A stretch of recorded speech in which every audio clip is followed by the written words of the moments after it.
just do this. I'll just sing. I'm just going to sing today. You guys do guitar.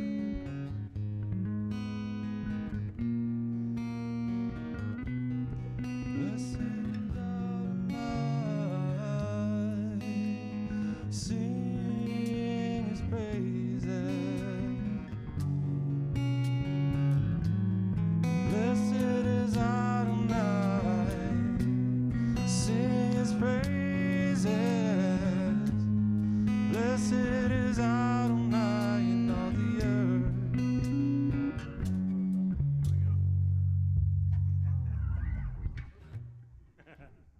You wrote that one. Thank you.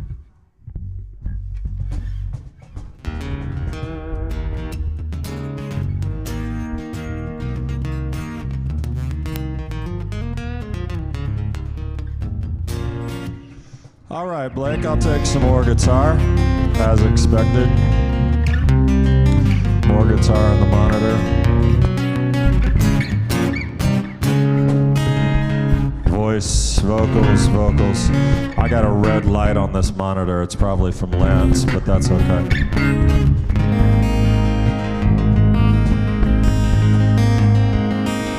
Okay, well, we're going to wait on everyone else to arrive. I'm sure they're all coming. So welcome everyone. Shalom Macon, whether you're here all the time or the first time, it's good to have you. Good to have you. Let's do some Steve McConnell. This is old Messianic music in Hebrew. Start off with a little chorus here, Lance, for Yom Shekel Shabbat. The time that is all Shabbat, Shabbat Shalom. 1, 2, 3, go.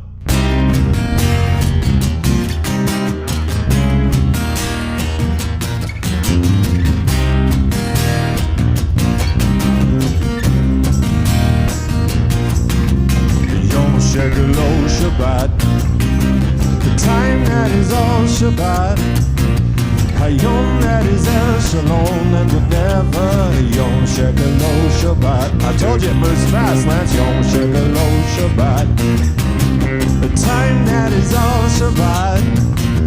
Hayom that is El Shalom and whenever Yom Shekel Shabbat. The golden glow of two lights escape the past, embrace tonight. Candle flicker it does. Vaguely reveals God's gift for us. The day will come. Believe the day will come. The day will come. Believe the day. Be sure the day. Be sure the day will come. Yom Shekel Shabbat. The time that is all Shabbat. Hayom that is El Shalom and whenever Yom Shekel Shabbat. Yom Shekel Shabbat. A time that is all Shabbat. Hayom that is El Shalom and whenever Yom Shekel Shabbat.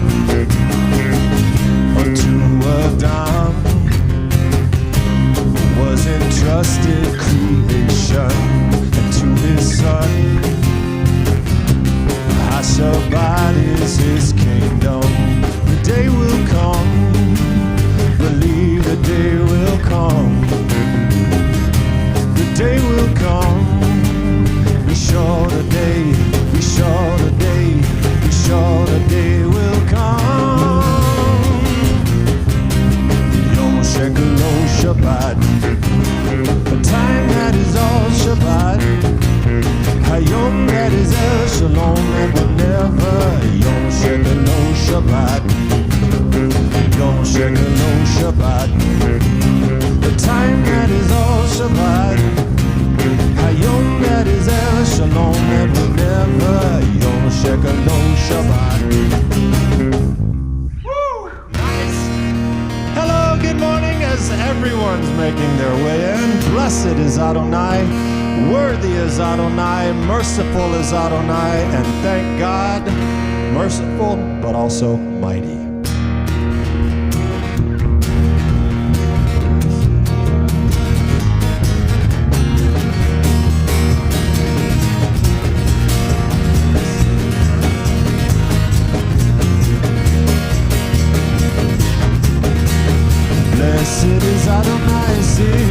praises. Blessed is Adonai in all the earth.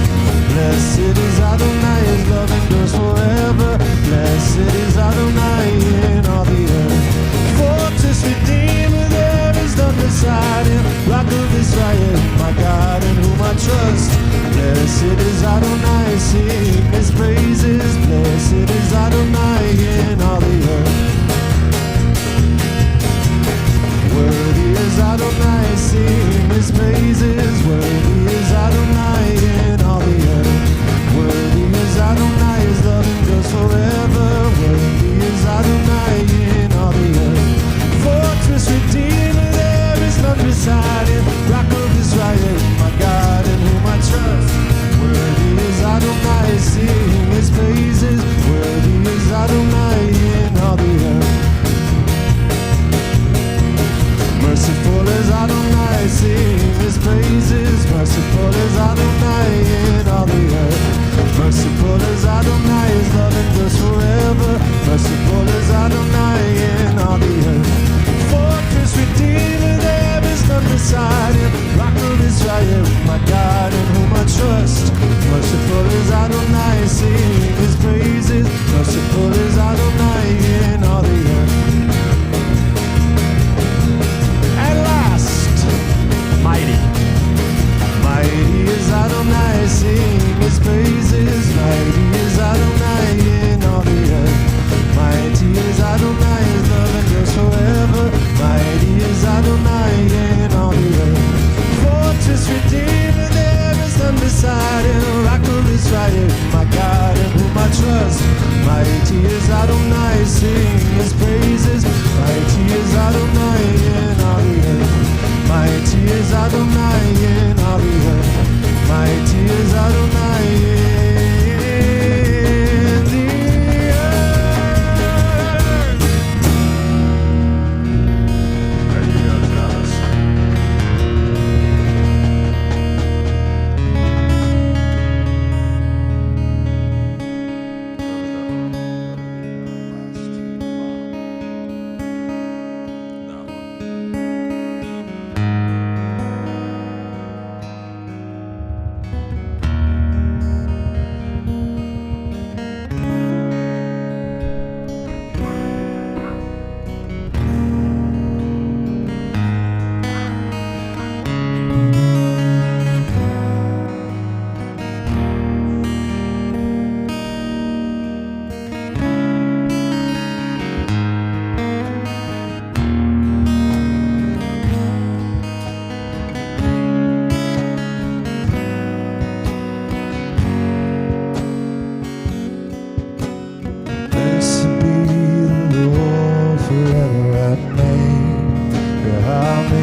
Blessed be the Lord from Zion. Blessed be the Lord forever. Amen. Amen. Blessed be the Lord from Zion. Blessed be his glorious name forevermore.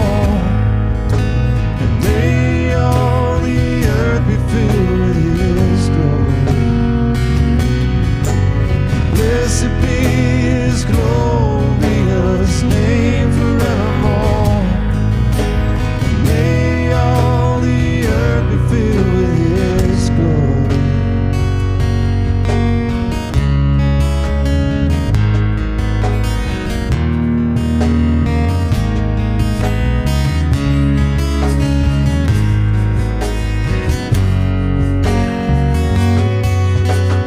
Blessed be the Lord, the God of Israel. Blessed be the Lord who alone does wonders. Blessed be the Lord, the God of Israel. Blessed be the Lord who alone does wonders. Blessed be his glorious name forevermore. And may all the earth be filled with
filled with sorrow.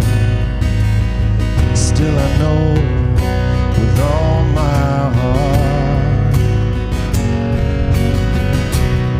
he's got the whole world in his hands. He's got the whole world in his hands. I fear no evil, for you are with me. Strong to deliver, mighty to save. He's got the whole world in his hand. When I walk through the fire, I will not be burned. When the waves come crashing around me, still I know with all my heart, he's got the whole world in his hand. He's got the whole world in his hands. And I fear no evil, for you are with me. Strong to deliver, mighty to save. He's got the whole world in his hands.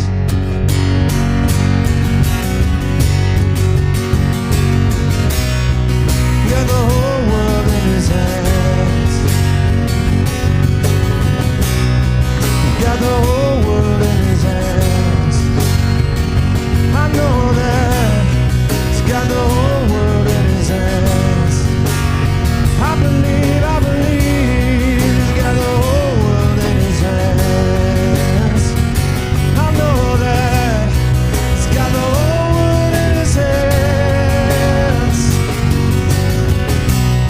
He's got the whole world in his hands. He will watch over your coming and your going, because I know he's got the whole world in his hands. Oh, the sun will not harm you by day, nor the moon by night. He's got the whole world in his hands. The strength for today, bright hope for tomorrow. He's got the whole world in his hands. I know that he's got the whole world in his hands. I fear no evil, for you are with me. Strong to deliver, mighty to save. He's got the whole world in his hands.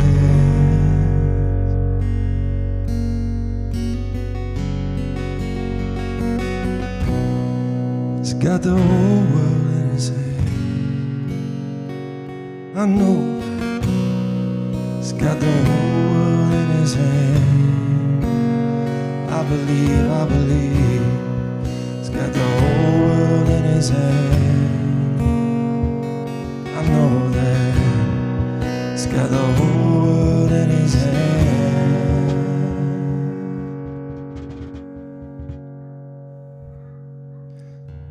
Let's stand together.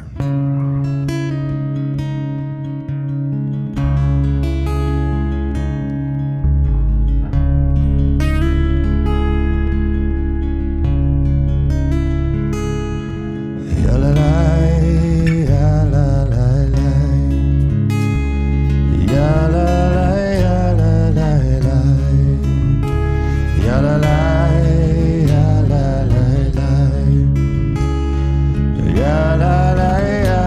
la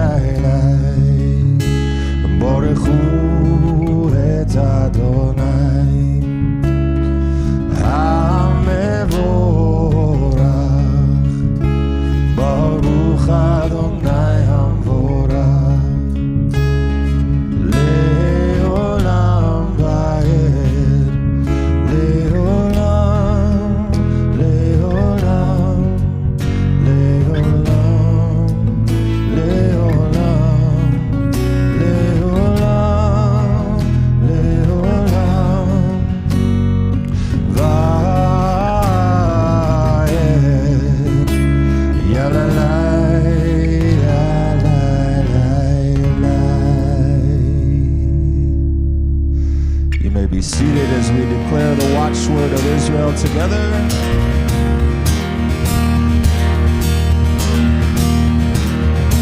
Hear, O Israel, the Lord is our God, the Lord is one.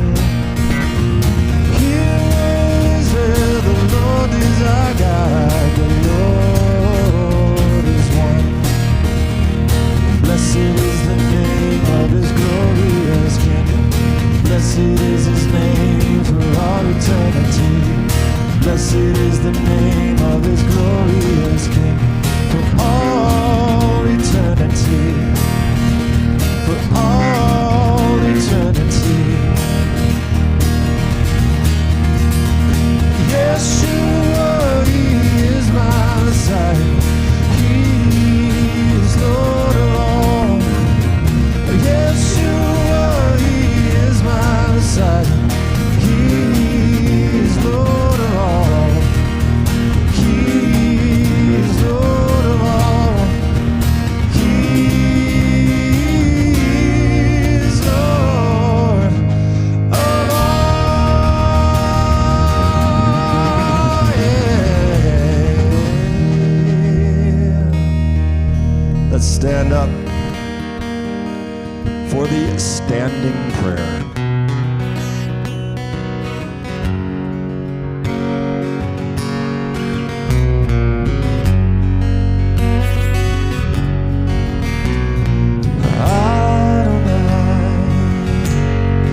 Open my lips, that my mouth may declare your praise. Adonai, open my lips, that my mouth may declare your praise.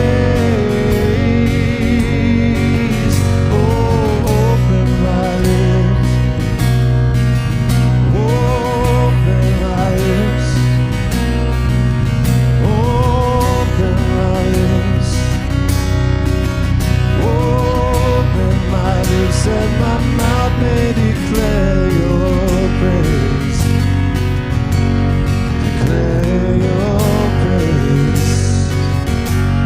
Declare your praise. Declare your praise. Adonai, Sfatai Tifta.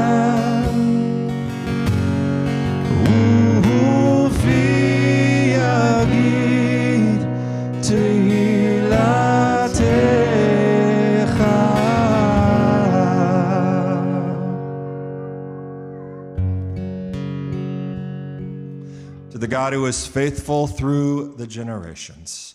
Baruch atah Adonai Eloheinu v'Elohei Avotenu, Elohei Avraham, Elohei Yitzchak, Elohei Yaakov, El Hagadol Hagibur v'Chanora, El Elyon, Gomel Chasadim Tovim, V'Konei Hakol, V'Zocher Chastei Avod, Umevi Goel Livnei V'Neihem Leman Shemo Be'achava, Melech Ozer Moshiach U'Magen, Baruch atah Adonai, Magen Avraham.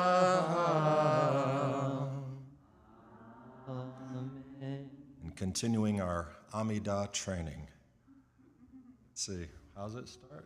Atagibor leolam Adonai, Mechaye metim ata v'rav v'choshia, Morid hata, Mashiva ruach, Morid hagashem, Mechakel chayim bechesed, Mechaye metim berachamim rabim, Somech noflim v'rofei cholim, Umatir asurim, Umkayem emunato lishenei afar, Michamocha ba'al gevurot, Umidom melach, Melech memit umchayeh, Umatzmiach Yeshua, V'ne'emanata lechachayot meitim, Baruch atah Adonai mechayeh hameti. To the God who is faithful to raise the dead, and to the Holy One seated above the heavens.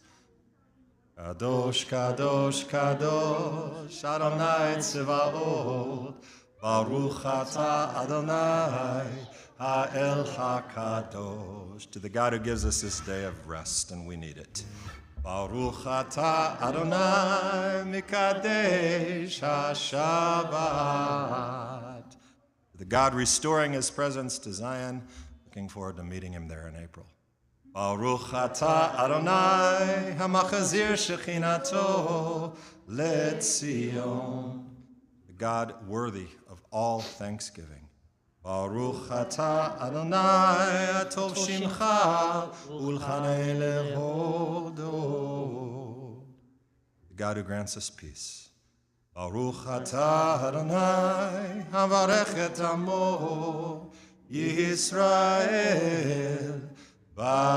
Shalom.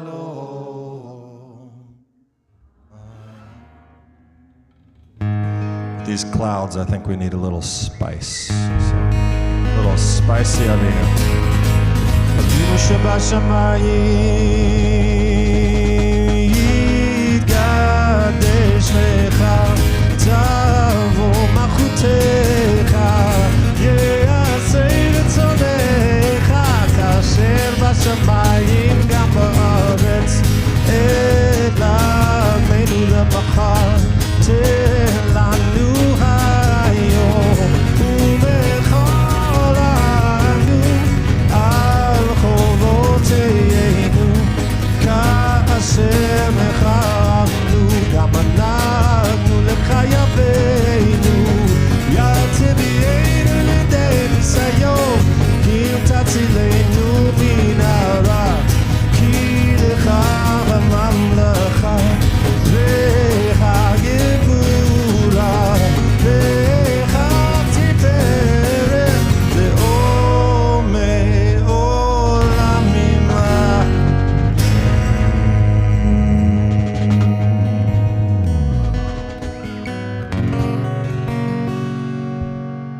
For the sake of Master Yeshua, in his merit and his virtue, may the sayings of my mouth and the meditations of my heart be favorable, be favorable, be favorable to you.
Blessed are you, O Lord our God, the King of the universe, who has given us the way of salvation.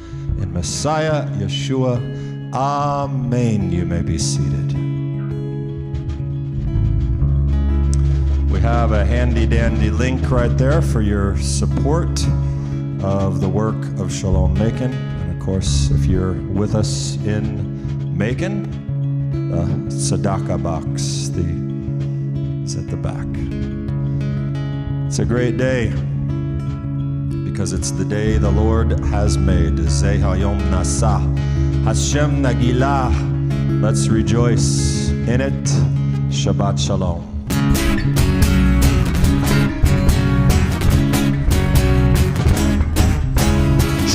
Shalom, Shabbat Shalom, Shabbat, Shabbat, Shabbat, Shabbat Shalom, Shabbat Shalom, Shabbat Shalom, Shabbat, Shabbat, Shabbat, Shabbat Shalom, Shabbat, Shabbat, Shabbat, Shabbat Shalom, Shabbat, Shabbat, Shabbat, Shabbat Shalom, Shabbat, Shabbat, Shabbat, Shabbat Shalom, Shabbat, Shabbat, Shabbat Shalom.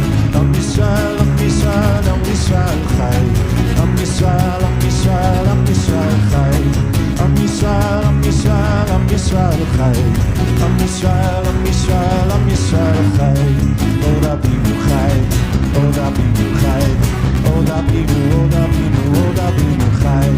Od Abinu Chai, Od Abinu Chai. Od Abinu, Od Abinu, Od Abinu Chai. Shabbat Shalom, Shabbat Shalom, Shabbat, Shabbat, Shabbat, Shabbat Shalom. Thank you, whoever that was. There we go. That's a life.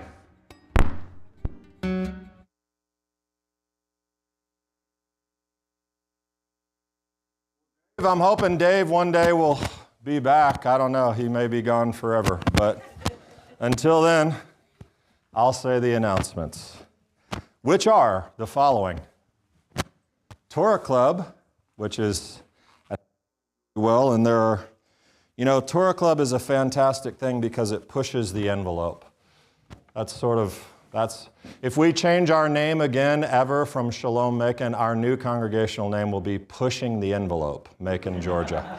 But Torah Club does that, and it's a challenge, it really is. Having people think in ways that are outside of the box, thinking about God in a Jewish, really very Jewish light, looking at old ideas that informed not only the days of Messiah, but prior to. So it's worth attending. December 10th, the gents gather for Torah on Tap, as that's here at the synagogue, 7 o'clock. We also have, one of my favorite evenings of the year. That's not next Sunday, is it? It is next Sunday. Next Sunday, 5:30 early, Hanukkah party. Be here with your ready-to-eat donuts, ready to eat tons of nutritious food. That's what we do. And bring your ugly sweater that you've designed and spent time on. You'll have, all I can assure you is that we have no idea what they're going to look like and who's going to compete and who's going to win. I can assure you the stakes are low. And, of course, donut eating and white elephant. And Darren. I just want to remind everybody that we have sent out an email this week about this event, and we have links on there to sign up to bring whatever you're bringing. And we also have a place to email Miranda if you're going to be involved in the donut eating contest, so we know how many donuts we need to get.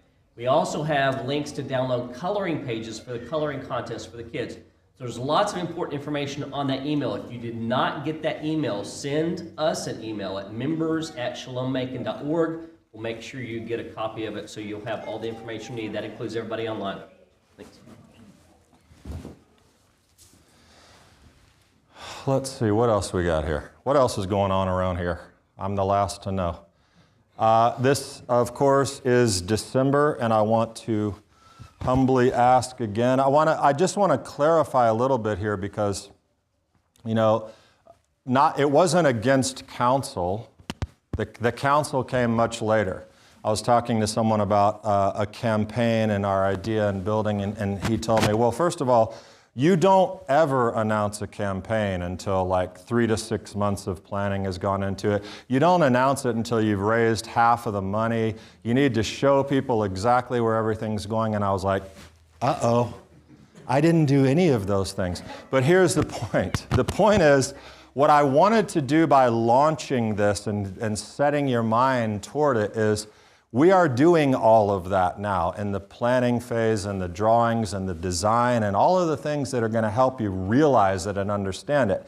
But it's December, And it's an incredible time to get that launched and started with giving that you're going to do anyway somewhere for your year-end campaign giving. And so, there's tons of ways to do that. There are IRA ways you can get around the tax laws, and there's just a lot of different ways that you can give. So I'm inviting you at this point simply to begin to plant the seed with your end-of-year December giving. Over the course of the next few months, we will launch this official campaign, Growing Together, to expand and build. And it's not just for online. I mean, I made a big deal about that because you guys are super important and we want to host these things. But if you're in person, if you're sitting in these seats week in, week out, if you're a local part of this congregation, you are the one who actually benefits the most. So, I want you to definitely be thinking about your participation and how we're going to do this together as a community. And it is the first of many, many things that I believe God has put in our long-term plan. But we'll not get to that right now. So anyway, that's why we have Growing Together. You can do that at Tidely. You can go to the website, shalommacon.org, and there's a banner there. There's all kinds of ways. But we appreciate it in advance as we're launching into the next phase of growth at Shalom Macon. Kids, let's go to Shabbat school.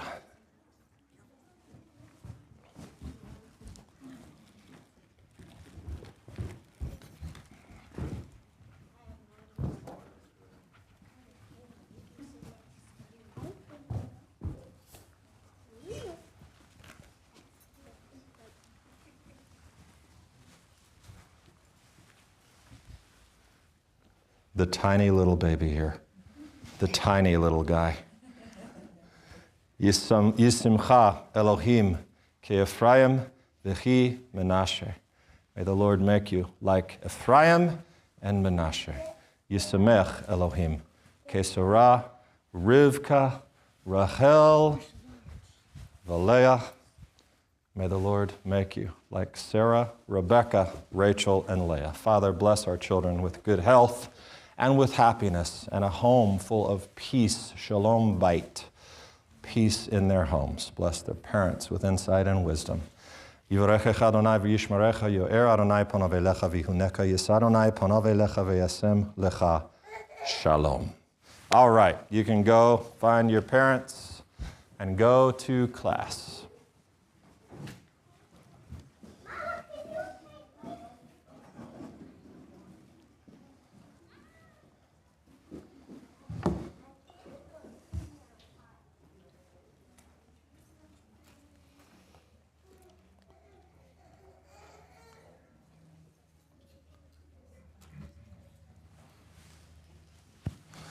I need to say what I probably should have said a long time ago, is that if you're not reading the Torah portion each week, these messages that I'm bringing over this series, and it is a series, we're doing a full coverage of the book of Genesis, but if you're not reading the portion, you're going to be lost in some degree because I don't go through every single detail and tell you. Secondly, if you are looking for a message that's going to affirm the things that you always knew, you're going to have a hard time with many of the things I say, but this series as well, because we're challenging some of the regular ideas about biblical heroes. We started that way back, and it can be challenging for people to think outside the box. If you're expecting and coming looking for a little short message to get you a little thing to think about before you go eat lunch, you're also going to struggle because there's a lot of things to say. There's a lot. These ideas and expanding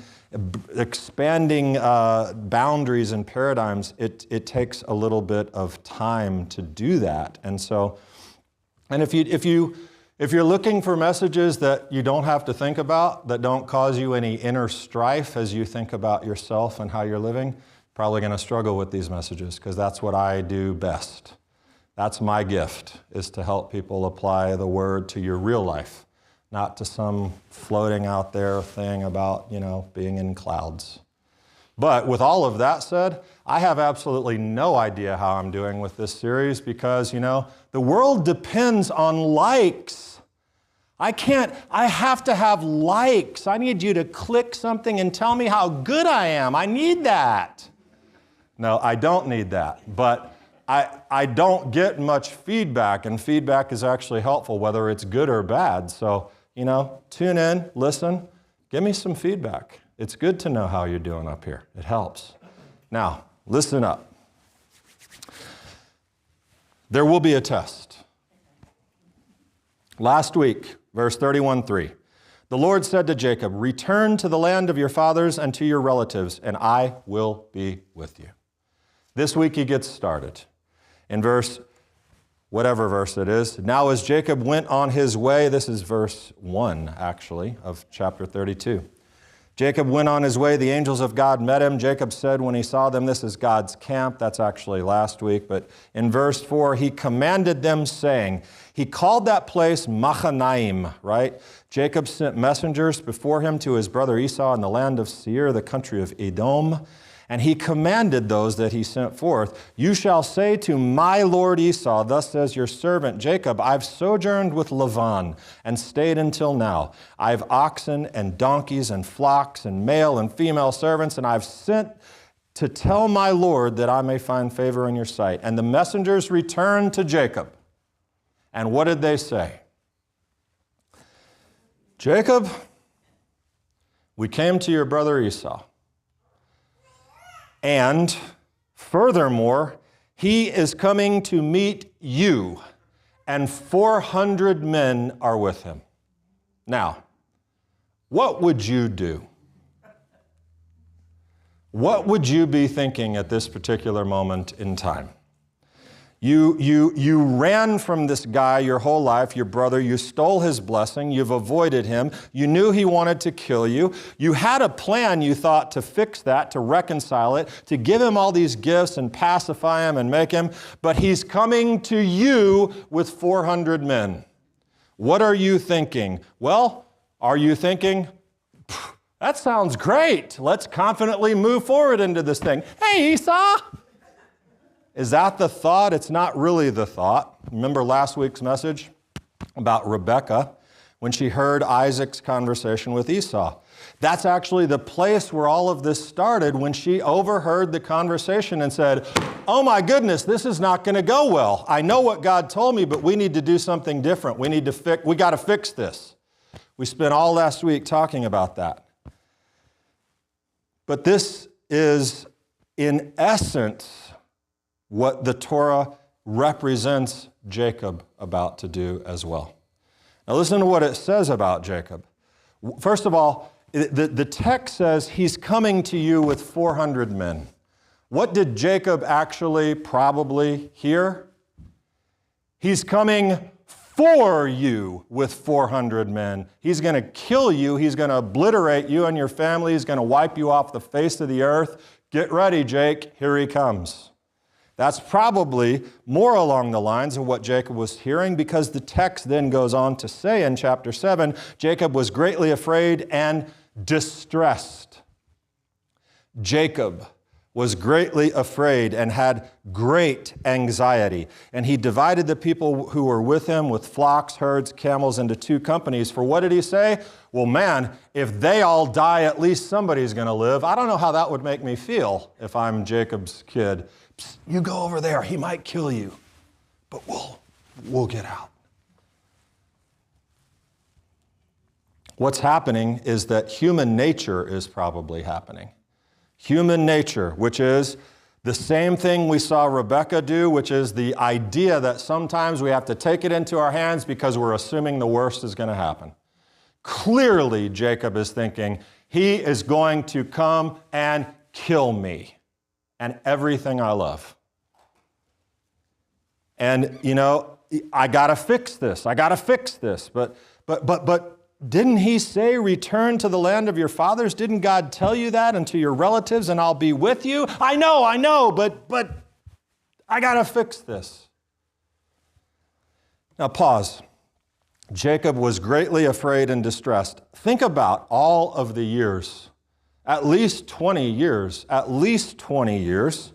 After this, Jacob still had these feelings, this fear, this anxiety, probably guilt. And at the mention of his name, these unresolved feelings and emotions, the blood gets hot, your blood turn red, your hands sweat. I mean, it's a big deal if anyone's ever been in a situation like that, where you had such a bad thing happen with someone that at the mention of their name, you get anxious.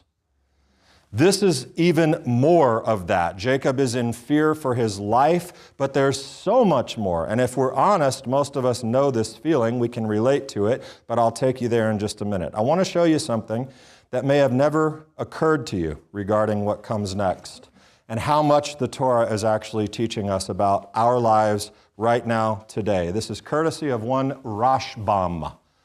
Rashbam is Rashi's grandson. Commentator, medieval commentator. He was very well known for his literal interpretation. My dad went to med school with a guy named George Rashbam. So every time I read Rashbam, I can't help but think of George Rashbam, who every single time George laughed, he would always go. And so as I picture Rashbam giving a commentary and putting a little joke in it, I always imagine him going. But he didn't do that. Now, Rashbam was actually critical, by the way, of his grandfather sometimes, because he didn't always appreciate Rashi's overly allegorical interpretation of some things. And Rashi actually later in life used some of his commentaries to use his grandson's commentaries to moderate some of those things. But here's the story. What does Jacob do next? What happens? Well, Jacob devises a plan. In verse 13, so he spent the night there. Now I want you to pay attention to that little bit. He spent the night there. Jacob gets the news about Esau, settles in for the night, apparently in preparation to meet with him. He says to his servants, he arranges this fantastic thing that's going to happen with goats, 200 goats and camels and colts and cows and bulls and donkeys. And he placed them in the care of his servants, every flock by itself, and said to his servants, pass on ahead of me. Put a space between the flocks. Put a space between the flocks. And he commanded the one in front, saying, when my brother Esau meets you and asks you, saying, to whom do you belong, and where are you going, and to whom do these animals in front of you belong? Then you shall say, these belong to your servant Jacob. It's a gift sent to my lord Esau. And behold, all of these pieces, remember them, behold, he also is behind us. Who's behind them? Jacob is behind them. Then he commanded the second and the third and all those who followed, saying, in this way you shall speak to Esau when you find him, and you shall say, behold, Jacob's right behind us. He's doing all these beautiful things, and waves, these gifts are coming. Behold, Jacob's coming too. Stay tuned, Esau. And he's very serious, Jacob, about making sure this is done. Space, comment. Then afterward, I'll see his face. Perhaps he'll accept me. So the gift passed on ahead of him, while he himself spent that night in the camp. You got it? Twice. He spent the night in the camp. He spent the night in the camp. That's how it ends. Guess what? He didn't spend the night in the camp. He didn't spend the night in the camp. Verse 22, now he got up that same night and took his 2 wives, female slaves, children, crossed the shallow place of the Jabbok. He took them, sent them across the stream, and sent across whatever he had. Now, what in the world is going on here?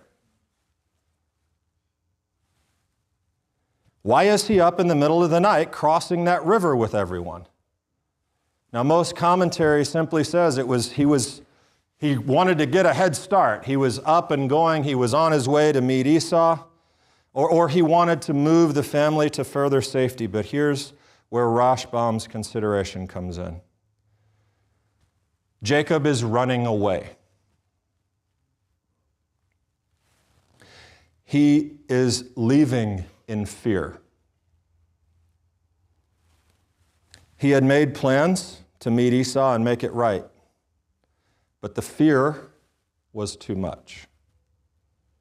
the anxiety, the past of how this situation was going to go was too much to bear, and he changed his mind. But the thing is, maybe that had happened sooner. And here is the interesting thing, that if that's correct, if Rashbam's interpretation is correct, it explains the gaps, and it explains that Jacob is behind us. Why? Because Jacob crafted a plan to buy time to get away. Otherwise, all those details seem completely superfluous. But if they're part of his plan to get away from Esau, to save him and his family's life, to create a diversion, a distraction, to slow down Esau's advance, it makes sense to buy time and get away. In other words, Jacob had truly become the deceiver.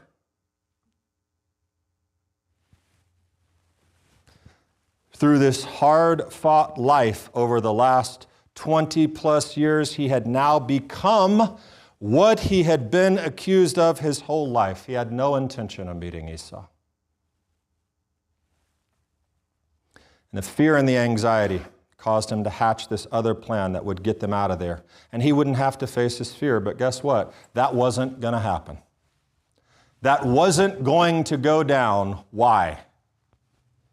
Well, because God intervenes, and it doesn't actually matter who Jacob was wrestling with at this point. We have all kinds of explanations of that. A man, an angel, God. I saw God face to face. Point is, God intervenes, whatever it was, and said, guess what, Jacob? No, you're going to face this. And it's happened before, Rashbam points out. I'll give you two examples of a similar situation. Who remembers the story of Jonah? Jonah had a mission. He had something that he needed to do, and he said, I'm not doing it. And God said, you're gonna do it. And he raised up a storm, and he cast him overboard, and he brought a whale that swallowed him and spit him out. And where did he end up? Going to do what God wanted him to do. Another really radical example, Moses.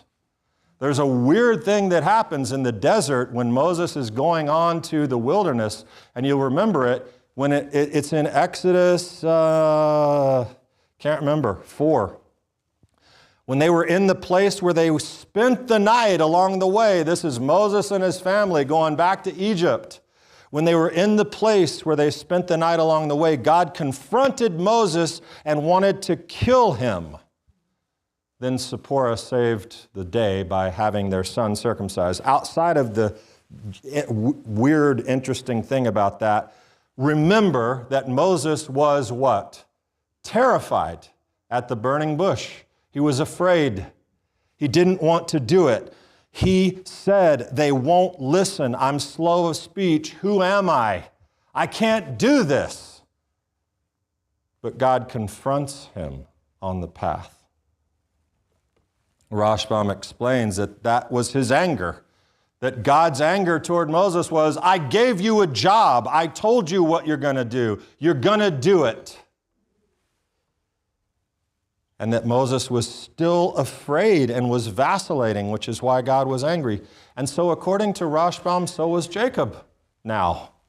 In this strange way, despite what God had said, he was still afraid of encountering Esau. His courage failed him. He was trying to run away, but God said, no, that's not going to happen. God sent this mysterious figure. But why? Why? Why did Jacob have to confront Esau? Why couldn't he could have turned tail, run, and gotten to Canaan, and that would have been the same thing. God didn't say, I want you to go reconcile or face your brother, then go to the land and I'll be with you. He just said, go to the land. Why did he have to do this? Why is God making this happen? Well, here we switch from Rashbam to me. I don't have a nickname. To see what I see for all of us. Jacob had baggage, like we all do. He had baggage, and it's much more than fear. Because understand that so much of what you think of yourself and how we behave, how we believe about ourselves is actually defined by all of the other things that people have told you in your life. And it results in something that nearly every one of us, including Jacob, struggles with. And it is called, you ready for it? Not fear, self-doubt. And it's normal to have it, but it's not a way that we have to live. It's not necessary. And I tell you this so often, someday I need to write this book. I just don't know how to do it. But I tell you about voices.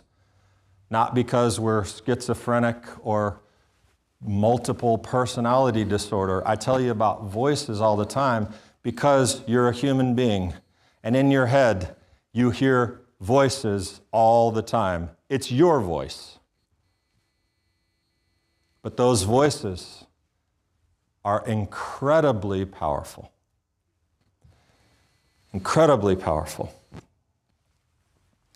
And we talked about last week, actually, the voice that Rebecca was hearing, which was, I know what God said, but you got to do something else. You have to fix this, and the blessing stealing thing. But this is on another level. Part of the reason Jacob didn't want to confront this is because of the voice. The voice for most people is where self-doubt and fear and anxiety comes from, and it's a voice you really need to learn how to hear, because when self-doubt emerges in our lives and the voice tells you, you can't do this, this is not you, you're this, you'll never be able to, you can't, you're not capable, or for Jacob, you did something bad to him, you hurt him, you're this, you're that. You're a liar. You're a thief, Jacob. You're not tough. You should run. You've been doing that most of your life. That's who you are. It sounds like reason. It sounds very reasonable to process through that, and that voice sounds like common sense, Jacob talking to Jacob. But when we experience this self-doubt and fear and anxiety and paralysis, you know who? The voice is very rarely your own. You know whose it is? Every person in your life that ever told you you couldn't do something or be something or labeled you with something that made you think that's who I am. That's where self-doubt comes from. And self-doubt causes you to do really, really silly things. Because the doubts that we have are so often the labels that other people have placed on us. You're this, you're that, you're not this, you'll never be this. Brendan Bouchard he's a personal development coach I love, and he said this, so much of confidence is socially constructed. Meaning, to a large degree, you are you because of what people told you you are. So much of confidence is socially constructed, and it's constructed by some really bad engineers. Those bad engineers are the people who've labeled you, who what they said about you, or events that bookmarked our lives or anchored us to a moment, a negative experience. And every single time when we have that, when we're on the cusp of breaking through to something that will require some difficult or unimaginably difficult action or something, a major step of confidence where we need to overcome, of facing our worst fear, which Esau was for Jacob, that's the time for so many people the tendency is to stop, turn, go the other way. I can't do this. I don't want to do this. I'm not doing it. I can't do it. I can't do this. But why? You can do anything. Why must Jacob confront Esau? That's the question I asked you. Because Esau represents something. He represents Jacob's obstacle to becoming who he must be, what God has called him to be. Esau and this confrontation represents Jacob's self-doubt and all of the labels that Jacob has carried and internalized and allowed to become his very identity. No matter what Jacob did or didn't do that day with Esau, he did it. There were consequences. He hurt Esau. He who knows? Isaac, I don't know. But that it needed to be made right, and Jacob was prepared to do it, it seems, but some switch flipped, according to this Rashbam commentary. The voices crept in, self-doubt, fear, like Jonah, like Moses. He tried to get away. I can't do it. I'm like they told me I am. I can't do this. I don't want to do this. But God intervened. And he did it in this miraculous way, but if you boil it down and pull all the strange angelic wrestlings and sciatic nerve damage back,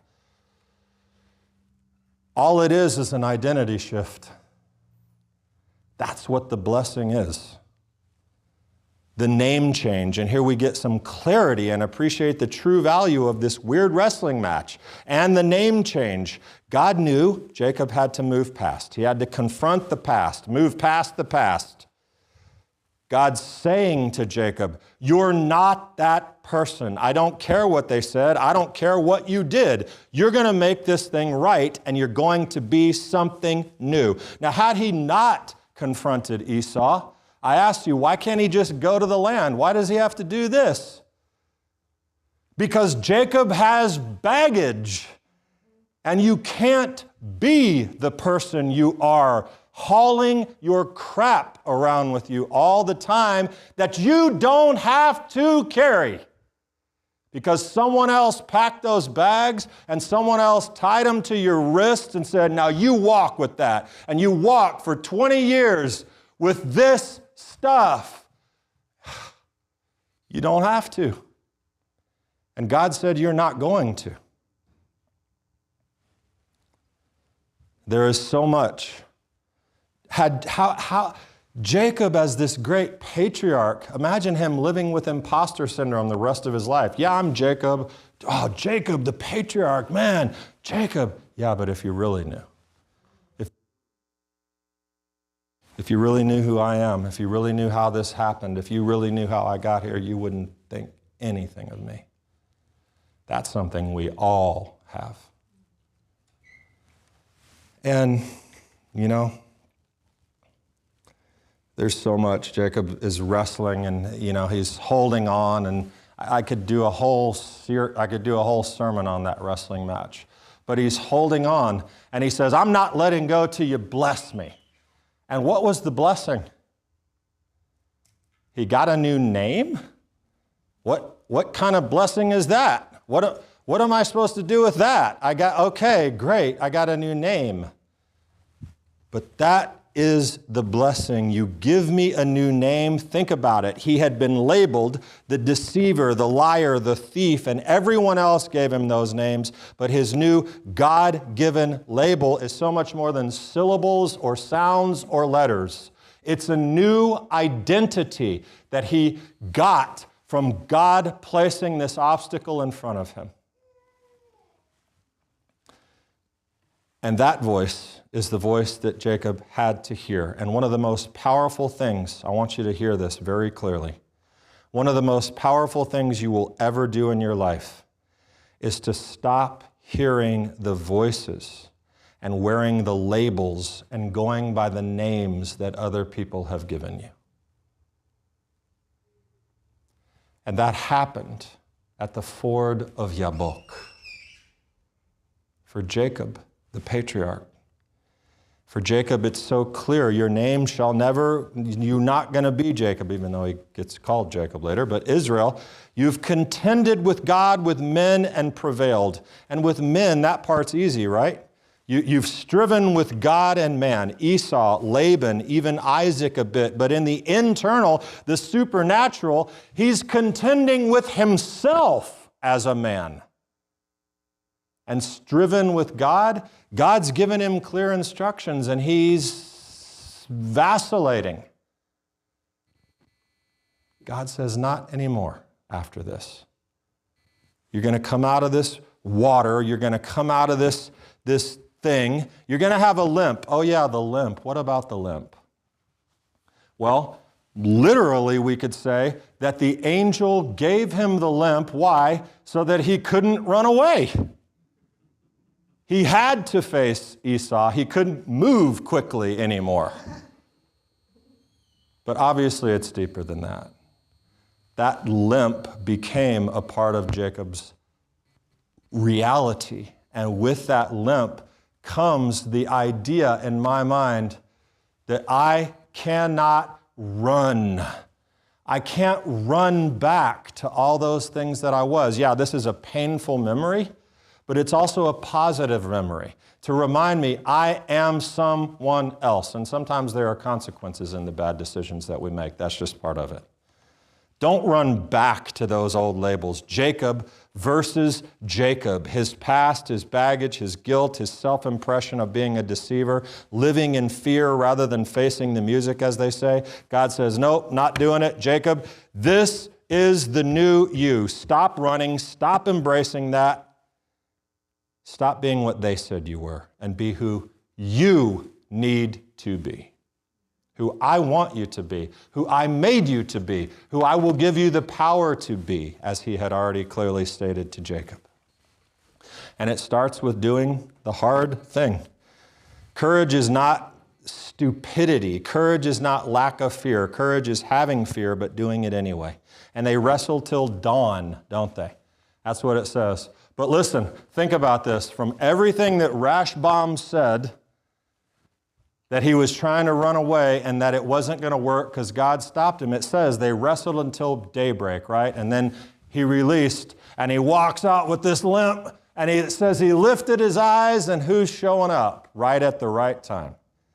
Esau. The timing is perfect. It's perfect. We have fear, we have resistance to tackle these massive obstacles. And Esau was a literal life-threatening obstacle, but he was mentally life-threatening, and Jacob had to get past it. And so, friends, the lesson is profound because the battle continues to rage within so many of us. I'm joking about likes at the beginning of this teaching, but the reality is we live in a world where people post things with the expectation that people are going to validate them by clicking a button or doing a thumbs up or liking something. Or our self-worth, certainly no one in here, but somewhere, self-worth, especially for the younger generations, is determined by what people say and do about what they see on a stupid computer screen about you.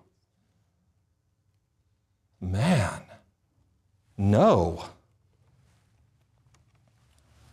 And so what do you need to wrestle with? That's the question the Torah is asking.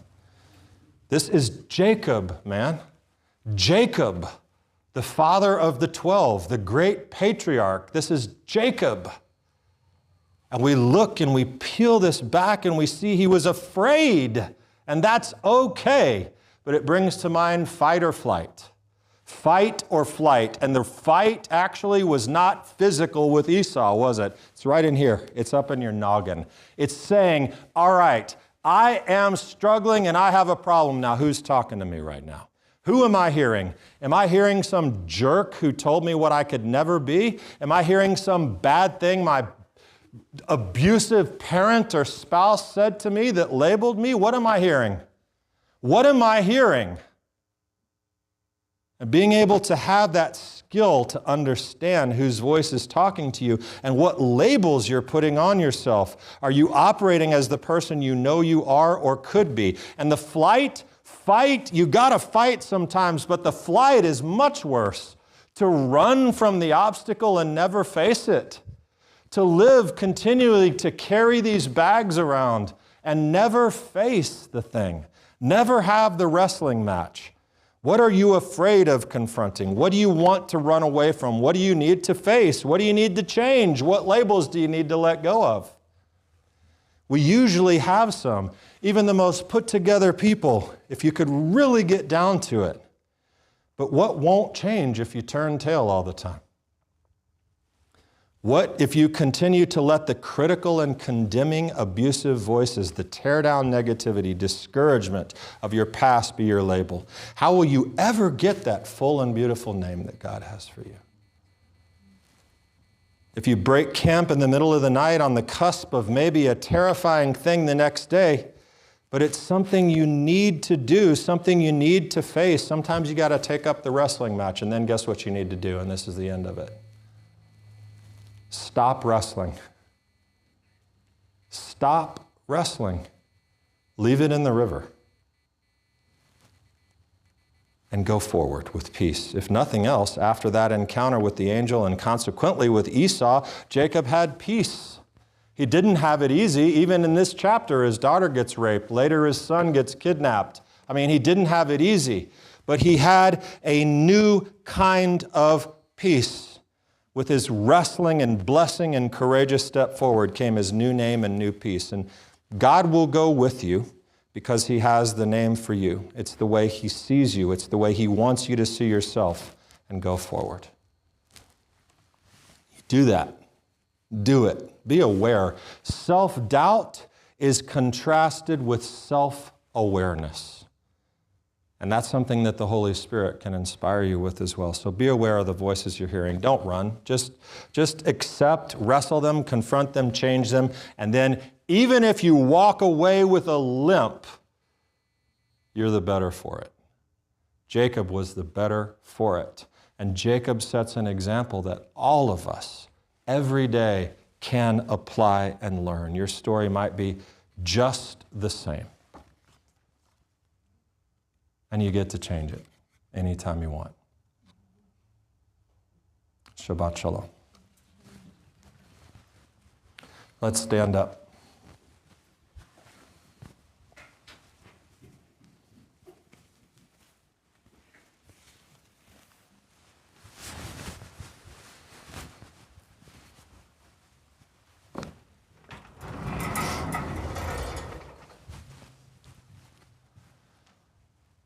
עלינו לשבח לאדון הכל, לתת גדולה ליוצר בראשית, שלא עשינו כגויי הרצון, ולא שמנו כמשפחות האדמה, שלא שם חלקנו כהם, וגורלנו ככל המונם, ואנחנו קוראים ומשתחווים ומודים, לפני מלך מלכי המלכים, הקדוש ברוך הוא, שהוא נוטה שמיים ויוסר הארץ, ומושב יקרו בשמיים ממעל, ושכינתו זו בגובה מרומים, הוא אלוהינו אין עוד, אמת מלכנו אפס זולתו, ככתוב בתורתו, וידעת חיום והשבות אל לבביך, כי אדוני הוא האלוהים, בשמיים ממעל, ועל הארץ מתחתנו.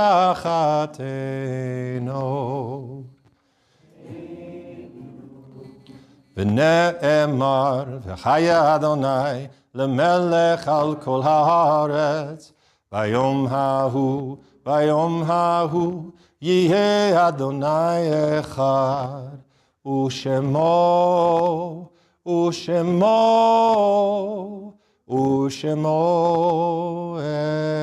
אחד, ושמו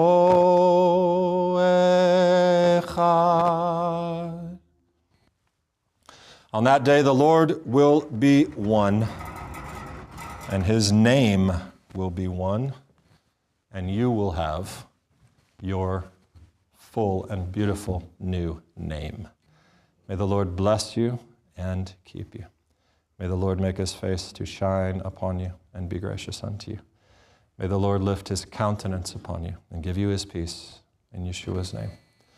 Yivarechecha Adonai vayishmerecha. Yo'er Adonai panav elecha vihuneka.